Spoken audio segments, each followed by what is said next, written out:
너무나 억울하게 정말 내가 유부남인 걸 알고 이 사람과 연애를 했다는 누명을 쓸 지경에 있었습니다. 이때 우리가 승소를 한 결정적인 계기가 된 게 바로 뭐였냐면,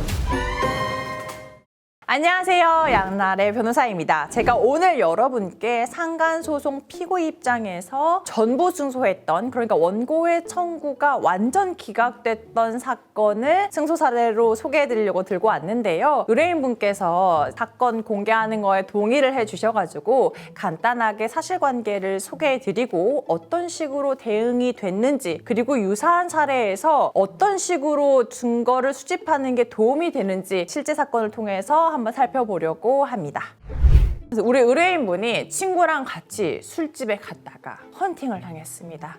그런데 약간 나이 차가 있는 분이었어요. 나는 네가 정말 마음에 든다. 우리 서로 좀 친하게 지내보자. 이렇게 얘기를 했고, 주말에 지방으로 내려갔는데 지방에 주말마다 가는 이유가 아내와 이혼을 해서 아이들을 면접 교섭하러 가는 날들이다, 이렇게 얘기를 했거든요. 그래서 우리 의뢰인분은 이 남자가 이혼을 한 돌싱이라고 생각을 했습니다. 그런데 이 남자분이 적극적으로 애정 표현을 했지만 우리 의뢰인분은 이 남자분을 좋아하지는 않았어요. 사실 사귀는 건 아니고 연락을 주고받는 도중에 쎄한 느낌이 들긴 들었어요. 주말마다 아이들을 만나러 간다고는 했는데 연락이 조금 애매하게 안 될 때가 많았어요. 뭐 애들하고 면접 교섭하는데 그렇게 연락이 안 될 일이야? 라고 얘기를 했더니 면접 교섭할 때 애기 엄마들도 같이 만나고 해가지고 조금 그렇다, 이렇게 얘기를 했던 거죠. 그렇지만 사귀지는 않고 말 그대로 썸을 타고 있었습니다. 이런 관계가 한 6개월 정도 지속됐을 때 모르는 번호로 전화가 한 통 왔습니다. 너 홍길동 알아?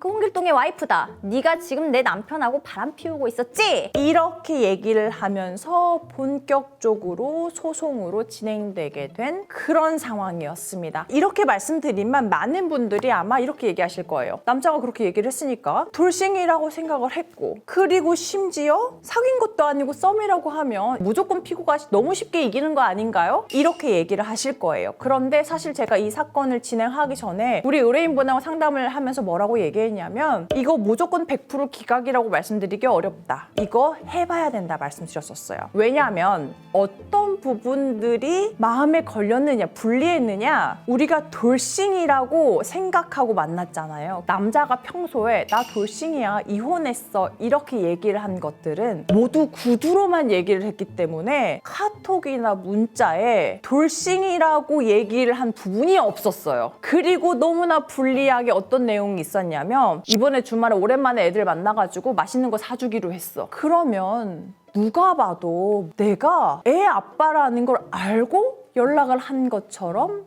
되는 거예요. 그리고 사귄 게 아니고 썸만 탄 거다, 이렇게 얘기를 했잖아요. 실제로 연인 관계가 아니었어요. 그런데 그 와이프가 증거로 낸 게 뭐였냐면, 그 남자분이 우리 의뢰인을 너무 좋아하는 나머지 혼자 일기를 쓴 게 있었어요. 그 남자분이 일기장에 어떤 내용을 적어놨었냐면, 오늘 드디어 춘향이랑 만나는 날이다. 춘향이를 너무 사랑하는 내 마음이 커져간다. 춘향이가 이런 내 마음을 알까? 이런 식으로 제3자가 봤을 때는 두 사람이 연애를 하고 있는 것 같은 그런 일기장이 있었고, 아내가 그걸 증거로 확보한 거예요. 너무나 억울하게 정말 내가 유부남인 걸 알고 이 사람과 연애를 했다는 누명을 쓸 지경에 있었습니다. 그래서 소송이 거의 1년 동안 서면 주고받고 하면서 다퉜거든요. 이때 우리가 승소를 한 결정적인 계기가 된 게 바로 뭐였냐면, 우리 의뢰인분이 친구들하고 한 대화 내용이 살아있었어요. 처음에 만날 때 친구랑 같이 술 마시다가 헌팅해가지고 만났다고 했잖아요. 친구랑 주고받았던 문자가 남아있었던 거예요. 그 친구가 대화 내용을 다 캡처해줬고, 그리고 중요한 건 사실 이런 대화 내용은 나중에 조작할 수도 있잖아요. 그런데 다행히도 다 시간하고 날짜가 나오도록 친구가 캡처를 해준 거예요. 우리가 주장하려고 한 사실 2020년 5월에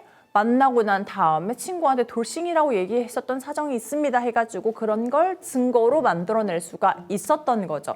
그 내용을 증거로 첨부해서 맞다, 우리가 애기 만나냐 이런 얘기를 했었는데 면접 교섭하러 가는 줄 알았지 부부관계를 유지하고 있는지는 정말 몰랐다, 이런 주장이 가능했습니다. 그 남자분이 혼자 막 일기를 쓴 게 진짜 많았다고 했잖아요. 이게 자칫 잘못하면 굉장히 불리한 증거가 될 수가 있었는데 이 남자가 혼자 자기의 생각을 쓴 일기잖아요. 그래서 증거 능력이 현저히 떨어지게 됐습니다. 다행히 이 사건에서는 돌싱이라고 생각했다는 걸 입증할 수 있는 증거가 다행히 있었기 때문에 승소할 수가 있었던 겁니다. 사실 사람이 모든 상황에 다 증거를 만들어 놓는다는 것은 불가능하기는 하지만 조금이라도 의심이 되면요, 장난스럽게라도 증거를 미리 만들어 놓는 게 정말 중요합니다.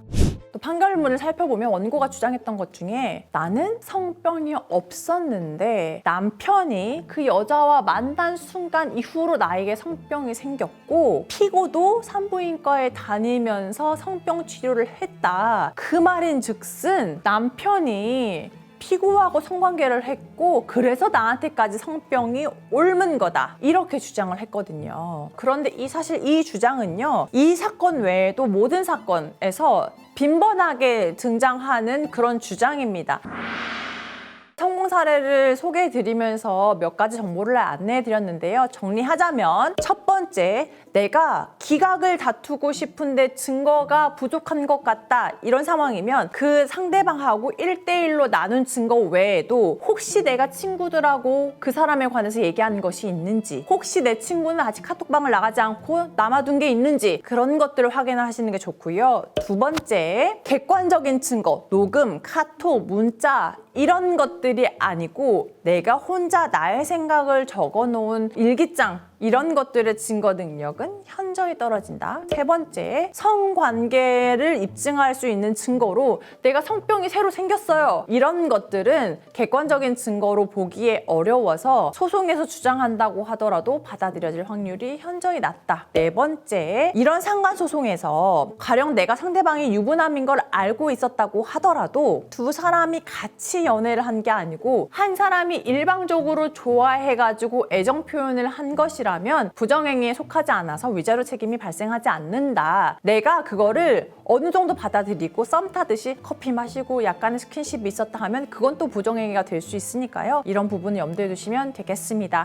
제가 오늘 이렇게 처음으로 성공 사례 소개해드리고 여러분께 정보도 전달해드렸는데요. 앞으로도 실제 사례를 통해서 여러분께서 정확한 정보 혹은 이런 게 진짜 법원에서는 어떻게 받아들여질지 궁금해하실 만한 것들이 있으면 소개해드리도록 하겠습니다.